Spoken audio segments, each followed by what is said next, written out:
بسم الله الرحمن الرحيم. يعتذرون إليكم إذا رجعتم إليهم قل لا تعتذروا لن نؤمن لكم قد نبأنا الله من أخباركم وسيرى الله عملكم ورسوله ثم تردون إلى عالم الغيب والشهادة فينبئكم بما كنتم تعملون. سيحلفون بالله لكم إذا انقلبتم إليهم لتعرضوا عنهم فأعرضوا عنهم إنهم رجس ومأواهم جهنم جزاء بما كانوا يكسبون. يحلفون لكم لترضوا عنهم فإن ترضوا عنهم فإن الله لا يرضى عن القوم الفاسقين. الأعراب أشد كفرا ونفاقا وأجدر ألا يعلموا حدود ما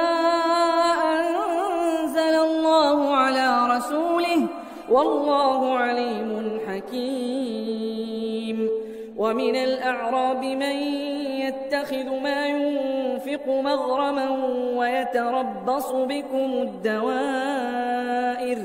عليهم دائرة السوء والله سميع عليم. ومن الأعراب من يؤمن بالله واليوم الآخر ويتخذ ما ينفق قربات عند الله وصلوات الرسول ألا إنها قربة لهم سيدخلهم الله في رحمته إن الله غفور رحيم. والسابقون الأولون من المهاجرين والأنصار والذين اتبعوهم بإحسان رضي الله عنهم ورضوا عنه وأعد لهم جنات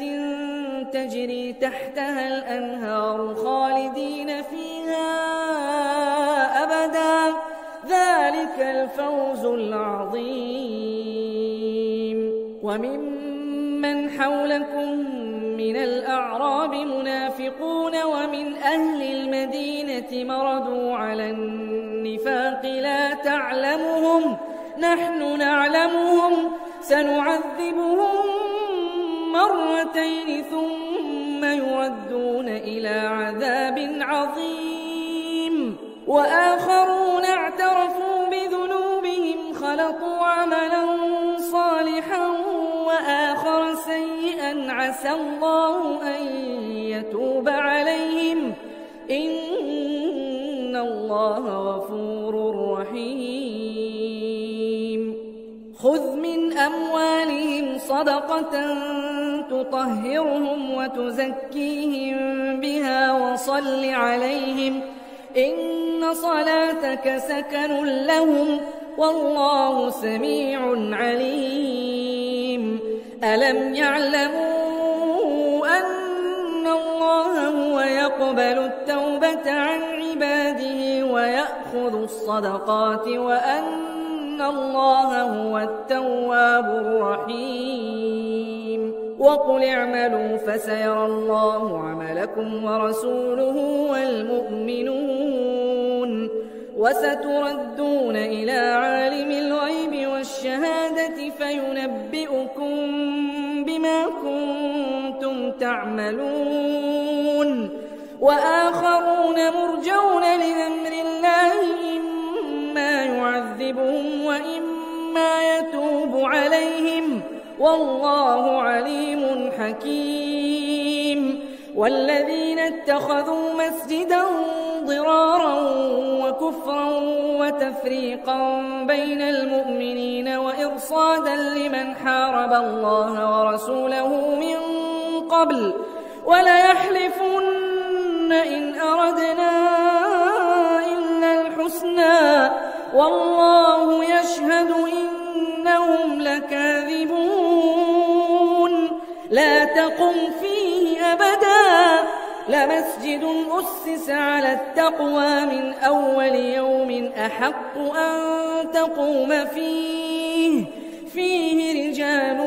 يحبون أن يتطهروا والله يحب المطهرين أفمن أسس بنيانه على تقوى من الله ورضوان خير أم من أسس بنيانه على شفا جرف هار فانهار به في نار جهنم والله لا يهدي القوم الظالمين لا يزال بنيانهم الذي بنوا ريبة في قلوبهم إلا أن تقطع قلوبهم والله عليم حكيم إن الله اشترى من المؤمنين أنفسهم وأموالهم بأن لهم الجنة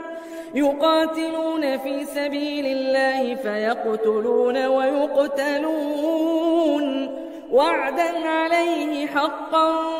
في التوراة والإنجيل والقرآن ومن أوفى بعهده من الله فاستبشروا ببيعكم الذي بايعتم به وذلك هو الفوز العظيم التائبون العابدون الحامدون السائحون الراكعون الساجدون الآمرون بالمعروف والناهون عن المنكر والحافظون لحدود الله وبشر المؤمنين ما كان للنبي والذين آمنوا أن يستغفروا للمشركين ولو كانوا أولي قربى من بعد ما تبين لهم أنهم أصحاب الجحيم وما كان استغفار إبراهيم لأبيه إلا عن موعدة وعدها إياه فلما تبين له أنه عدو لله تبرأ منه إن إبراهيم لأواه حليم وما كان الله ليضل قوما بعد إذ هداهم حتى يبين لهم ما يتقون إن الله بكل شيء عليم إن الله له ملك السماوات والأرض يحيي ويميت وما لكم من دون الله من ولي ولا نصير لقد تاب الله على النبي والمهاجرين والأنصار الذين اتبعوه في ساعة العسرة من بعد ما كاد يزيغ قلوب فريق منهم ثم تاب عليهم إنه بهم رءوف رحيم وعلى الثلاثة الذين خلفوا حتى إذا ضاقت عليهم الأرض بما رحبت وضاقت عليهم أنفسهم وظنوا أن لا ملجأ من الله إلا إليه ثم تاب عليهم ليتوبوا إن الله هو التواب الرحيم يا أيها الذين آمنوا اتقوا الله وكونوا مع الصادقين ما كان لأهل المدينة ومن حولهم من الأعراب أن يتخلفوا عن رسول الله ولا يرغبوا بأنفسهم عن نفسه، ذلك بأنهم لا يصيبهم ظمأ ولا نصب ولا مخمصة في سبيل الله ولا يطؤون موطئا يغيظ الكفار ولا ينالون من عدو نيلا إلا كتب لهم به عمل صالح، إن الله لا يضيع أجر المحسنين. ولا ينفقون نفقة صغيرة ولا كبيرة ولا يقطعون واديا إلا كتب لهم ليجزيهم الله أحسن ما كانوا يعملون. وما كان المؤمنون لينفروا كافة، فلولا نفر من كل فرقة منهم طائفة ليتفقهوا في الدين ولينذروا قومهم إذا رجعوا إليهم لعلهم يحذرون. يا أيها الذين آمنوا قاتلوا الذين يلونكم من الكفار وليجدوا فيكم غلظة واعلموا أن الله مع المتقين. وإذا ما أنزلت سورة فمنهم من يقول أيكم زادته هذه إيمانا، فأما الذين آمنوا فزادتهم إيمانا وهم يستبشرون، وأما الذين في قلوبهم مرض فزادتهم رجسا إلى رجسهم وماتوا وهم كافرون. أولا يرون أنهم يفتنون في كل عام مرة أو مرتين ثم لا يتوبون ولا هم يذكرون. وإذا ما أنزلت سورة نظر بعضهم إلى بعض هل يراكم من أحد ثم انصرفوا، صرف الله قلوبهم بأنهم قوم لا يفقهون. لقد جاءكم رسول من أنفسكم عزيز عليه ما عنتم حريص عليكم بالمؤمنين رؤوف رحيم. فإن تولوا فقل حسبي الله لا إله إلا هو عليه توكلت وهو رب العرش العظيم. بسم الله الرحمن الرحيم. ألف لام را، تلك آيات الكتاب الحكيم. أكان للناس عجبا أن أوحينا إلى رجل منهم أن أنذر الناس وبشر الذين آمنوا أن لهم قدم صدق عند ربهم. قال الكافرون إن هذا لساحر مبين. إن ربكم الله الذي خلق السماوات والأرض في 6 أيام ثم استوى على العرش يدبر الأمر ما من شفيع إلا من بعد إذنه. ذلكم الله ربكم فاعبدوه أفلا تذكرون. إليه مرجعكم جميعا وعد الله حقا إنه يبدأ الخلق ثم يعيده ليجزي الذين آمنوا وعملوا الصالحات بالقسط والذين كفروا لهم شراب من حميم وعذاب أليم بما كانوا يكفرون هو الذي جعل الشمس ضياء والقمر نورا وقدره منازل لتعلموا عدد السنين والحساب ما خلق الله ذلك إلا بالحق يفصل الآيات لقوم يعلمون إن في اختلاف الليل والنهار وما خلق الله في السماوات والأرض لآيات لقوم يتقون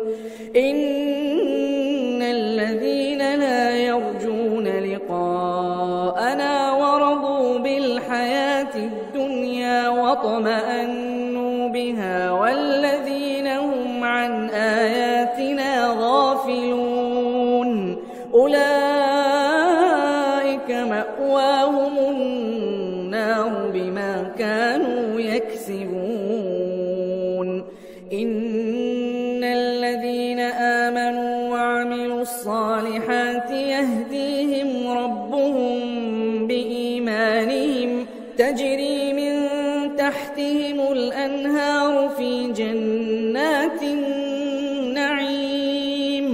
دعواهم فيها سبحانك اللهم وتحيتهم فيها سلام وآخر دعواهم أن الحمد لله رب العالمين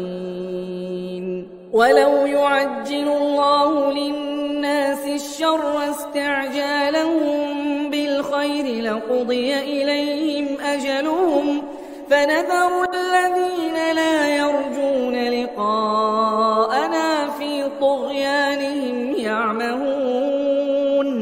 وإذا مس الإنسان الضر دعانا لجنبه أو قاعدا أو قائما فلما كشفنا عنه ضره مر كأن لم يدعنا إلى ضر مسه كذلك زين للمسرفين ما كانوا يعملون ولقد أهلكنا القرون من قبلكم لما ظلموا وجاءتهم رسلهم بالبينات وما كانوا ليؤمنوا كذلك نجزي القوم المجرمين ثم جعلناكم خلائف في الأرض من بعدهم لننظر كيف تعملون وإذا تتلى عليهم آياتنا بينات قال الذين لا يرجون لقاء نأت بقرآن غير هذا أو بدله قل ما يكون لي أن أبدله من تلقاء نفسي إن أتبع إلا ما يوحى إلي إني أخاف إن عصيت ربي عذاب يوم عظيم قل لو شاء الله ما تلوته عليكم ولا أدراكم به فقد لبثت فيكم عمرا من قبله أفلا تعقلون فمن أظلم ممن افترى على الله كذبا أو كذب بآياته إنه إنه لا يفلح المجرمون ويعبدون من دون الله ما لا يضرهم ولا ينفعهم ويقولون هؤلاء شفعاؤنا عند الله قل أتنبئون الله بما لا يعلم في السماوات ولا في الأرض سبحانه وتعالى عما يشركون وما كان الناس إلا أمة واحدة فاختلفوا ولولا كلمة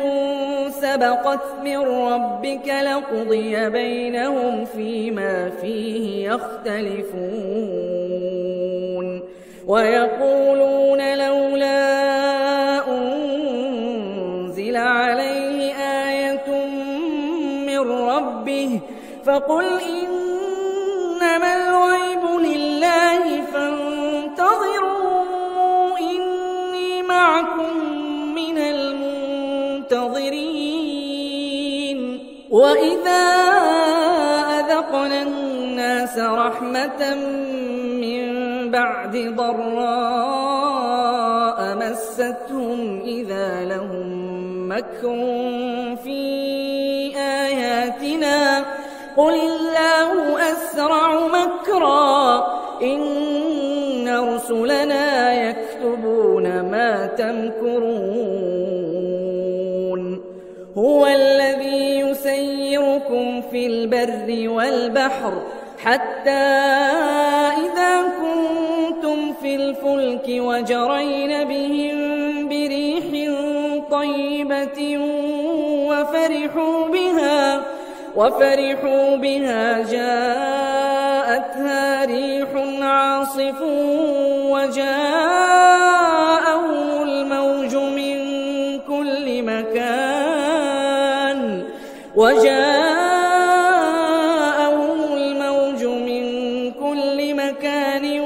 وظنوا أنهم أحيط بهم دعوا الله مخلصين له الدين لئن أنجيتنا من هذه لنكونن من الشاكرين فلما أنجاهم إذا هم يبغون في الأرض بغير الحق يا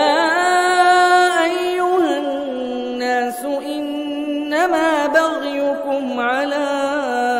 أنفسكم متاع الحياة الدنيا ثم إلينا مرجعكم فننبئكم بما كنتم تعملون إنما مثل الحياة الدنيا كماء أنزلناه من السماء فاختلط به نبات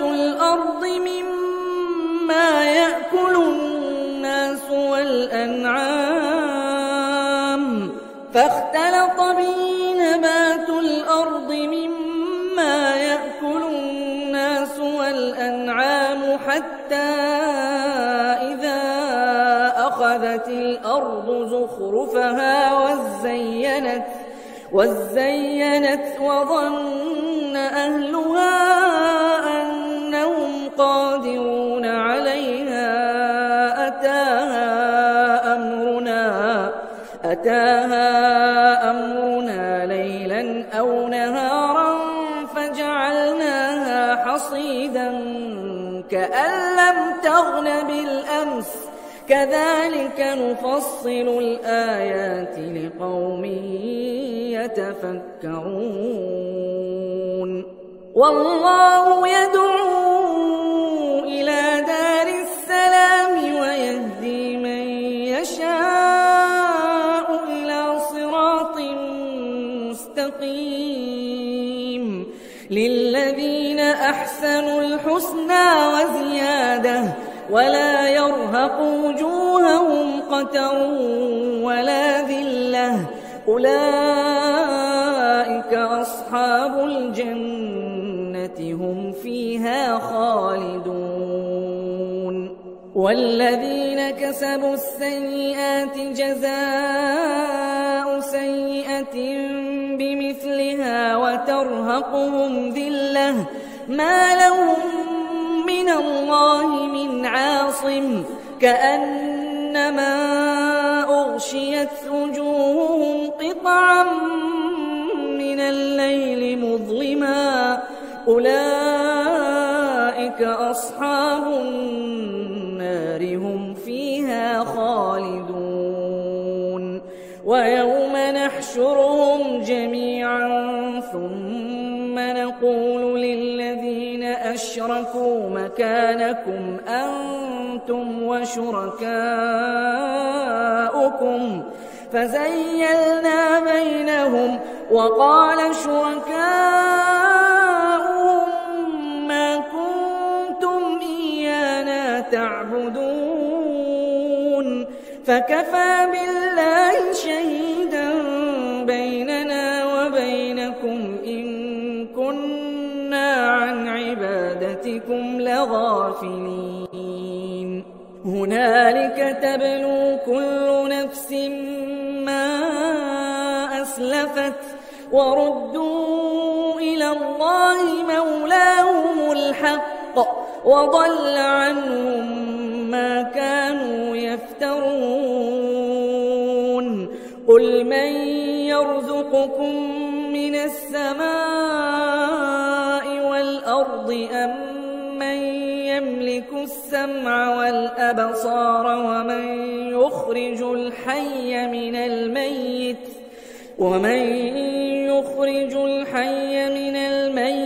ويخرج الميت من الحي ومن يدبر الأمر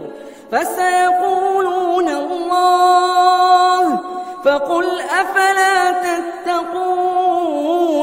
فذلكم الله ربكم الحق فماذا بعد الحق إلا الضلال فأنى تصرفون كذلك حقت كلمة ربك على الذين فسقوا أنهم لا يؤمنون قل هل من شركائكم من يبدأ الخلق ثم يعيده قل الله يبدأ الخلق ثم يعيده فأنى تؤفكون قل هل من شركائكم من يهدي إلى الحق قل الله يهدي للحق أفمن يهدي إلى الحق أحق أن يتبع أم من لا يهدي إلا أن يهدى فما لكم كيف تحكمون وما يتبع أكثرهم إلا ظنا إن الظن لا يغني من الحق شيئا إن الله عليم بما يفعلون وما كان هذا القرآن أن يفترى من دون الله ولكن تصديق الذي بين يديه وتفصيل الكتاب لا ريب فيه من رب العالمين أم يقولون افتراه قل فأتوا بسورة مثله وادعوا من استطعتم من دون الله إن كنتم صادقين بل كذبوا بما لم يحيطوا بعلمه ولما يأتهم تأويله كذلك كذلك كذب الذين من قبلهم فانظر كيف كان عاقبة الظالمين ومنهم من يؤمن به ومنهم من لا يؤمن به وربك أعلم بالمفسدين وإن كذبوك فقل لي عملي ولكم عملكم أنتم بريئون مما أعمل وأنا بريء مما تعملون ومنهم من يستمعون إليك أفأنت تسمع الصم ولو كانوا لا يعقلون ومنهم من ينظر إليك أفأنت تهدي العمي ولو كانوا لا يبصرون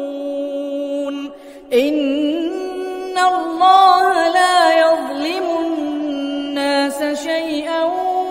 ولكن الناس أنفسهم يظلمون ويوم يحشرهم كأن لم يلبثوا إلا ساعة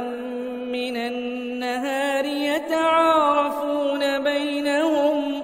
قد خسر الذين كذبوا بلقاء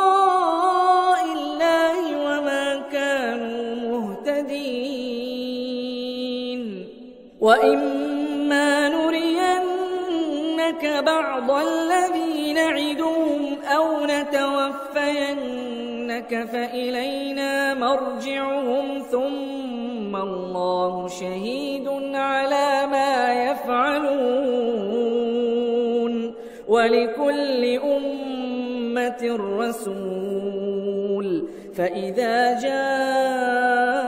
رسولهم قضي بينهم بالقسط وهم لا يظلمون ويقولون متى هذا الوعد إن كنتم صادقين قل لا أملك لنفسي ضرا ولا نفعا إلا ما شاء الله لكل أمة أجل إذا جاء أجلهم فلا يستأخرون ساعة ولا يستقدمون قل أرأيتم إن أتاكم عذابه بياتا أو نهارا ماذا يستعجل منه المجرمون أثم إذا ما وقع آمنتم به الآن وقد كنتم به تستعجلون ثم قيل للذين ظلموا ذوقوا عذاب الخلد هل تجزون إلا بما كنتم تكسبون ويستنبئونك أحق هو قل إي وربي إنه لحق وما أنتم بمعجزين ولو أن لكل نفس ظلمت ما في الأرض لافتدت به وأسروا الندامة لما رأوا العذاب وقضي بينهم بالقسط وهم لا يظلمون ألا إن لله ما في السماوات والأرض ألا إن وعد الله حق ولكن أكثرهم لا يعلمون هو يحيي ويميت وإليه ترجعون يا أيها قد جاءتكم موعظة من ربكم وشفاء لما في الصدور وهدى ورحمة للمؤمنين قل بفضل الله وبرحمته فبذلك فليفرحوا هو خير مما يجمعون قل أرأيتم ما أنزل الله لكم من رزق فجعلتم منه حراما وحلالا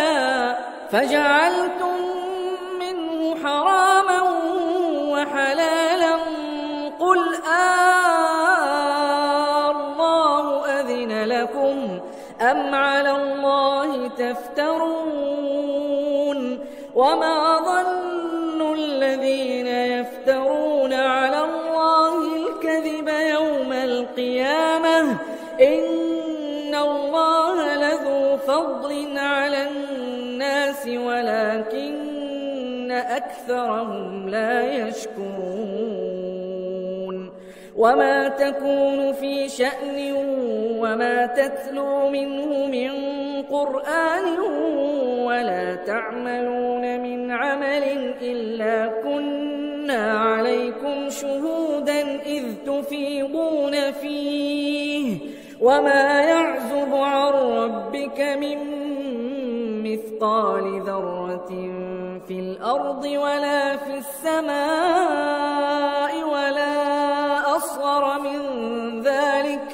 ولا أصغر من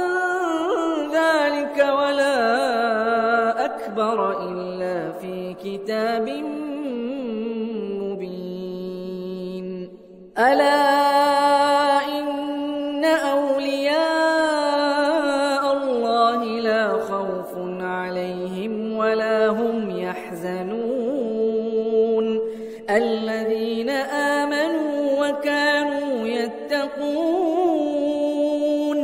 لهم البشرى في الحياة الدنيا وفي الآخرة لا تبديل لكلمات الله ذلك هو الفوز العظيم ولا يحزنك قولهم إن العزة لله جميعا هو السميع العليم ألا إن لله من في السماوات ومن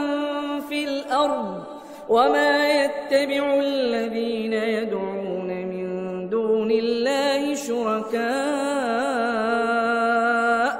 إن يتبعون إلا الظن وإن هم إلا يخرصون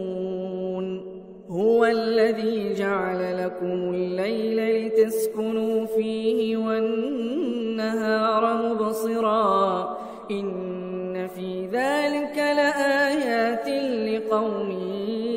يسمعون قالوا اتخذ الله ولدا سبحانه هو الغني له ما في السماوات وما في الأرض إن عندكم من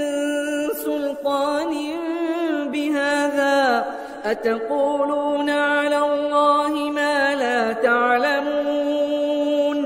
قل إن الذين يفترون على الله الكذب لا يفلحون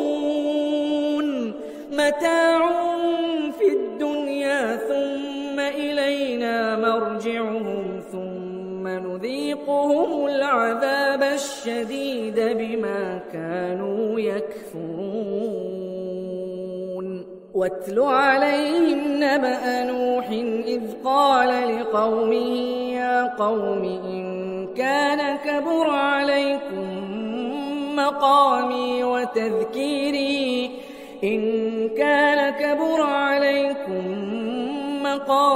وتذكيري بآيات الله فعلى الله توكلت فأجمعوا أمركم وشركاءكم ثم لا يكن أمركم عليكم غمة ثم قضوا إلي ولا تنظرون فإن توليتم فما سألتكم من أجر إن أجري إلا على الله وأمرت أن أكون من المسلمين فكذبوه فنجيناه ومن معه في الفلك وجعلناهم خلائف وأغرقنا الذين كذبوا بآياتنا فانظر كيف كان عاقبة المنذرين ثم بعثنا من بعده رسلا إلى قومهم فجاءوهم بالبينات فما كانوا ليؤمنوا بما كذبوا به من قبل كذلك نطبع على قلوب المعتدين ثم بعثنا من بعدهم موسى وهارون إلى فرعون وملئه بآياتنا فاستكبروا وكانوا قوما مجرمين فلما جاءهم الحق من عندنا قالوا إن هذا لسحر مبين قال موسى أتقولون للحق لما جاءكم أسحر هذا ولا يفلح الساحرون قالوا أجئتنا لتلفتنا عما وجدنا عليه آباءنا وتكون لكما الكبرياء في الأرض وما نحن لكما بمؤمنين وقال فرعون ائتوني بكل ساحر عليم فلما جاء السحرة قال لهم موسى ألقوا ما أنتم ملقون فلما ألقوا قال موسى ما جئتم به السحر إن الله سيبطله إن الله لا يصلح عمل المفسدين ويحق الله الحق بكلماته ولو كره المجرمون فما آمن لموسى إلا ذرية من قومه على خوف من فرعون وملئهم أن يفتنهم وإن فرعون لعال في الأرض وإنه لمن المسرفين وقال موسى يا قوم إن كنتم آمنتم بالله فعليه توكلوا إن كنتم مسلمين فقالوا على الله توكلنا ربنا لا تجعلنا فتنة للقوم الظالمين ونجنا برحمتك من القوم الكافرين وأوحينا إلى موسى وأخيه أن تبوأ لقومكما بمصر بيوتا واجعلوا بيوتكم قبلة وأقيموا الصلاة وبشر المؤمنين وقال موسى ربنا إنك آتيت فرعون وملأه زينة وأموالا في الحياة ربنا ليضلوا عن سبيلك ربنا اطمس على أموالهم واشدد على قلوبهم فلا يؤمنوا حتى يروا العذاب الأليم قال قد أجيبت دعوتكما فاستقيما ولا تتبعان سبيل الذين لا يعلمون وجاوزنا ببني إسرائيل البحر فأتبعهم فرعون وجنوده بغيا وعدوا حتى إذا أدركه الغرق قال آمنت أنه لا إله إلا الذي آمنت به بنو إسرائيل وأنا من المسلمين الآن وقد عصيت قبل وكنت من المفسدين فاليوم ننجيك ببدنك لتكون لمن خلفك